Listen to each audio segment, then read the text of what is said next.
நிஅமத்துல்லா ராமநாதபுரத்திலிருந்து கேட்குறாங்க, பிறந்த நாள் கேக் சாப்பிடலாம், அதில் போய் கலந்து கொள்ளத்தான் கூடாது என்கிறீர்கள்.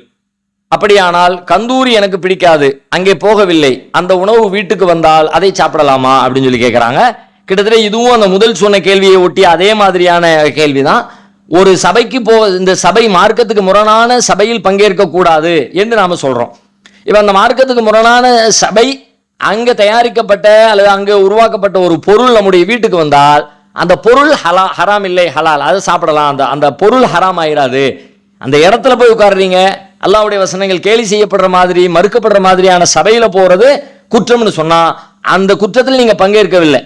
அதுக்காக வேண்டி அந்த உணவு அந்த குற்றம் செய்த காரணத்தினால் அங்கிருந்த உணவும் ஹராமாகிவிடாது. படையல் செய்யப்பட்டதா இருந்தா உணவும் ஹராமாயிரும். இப்ப இந்த உணவுல பிரச்சனையே இல்லை.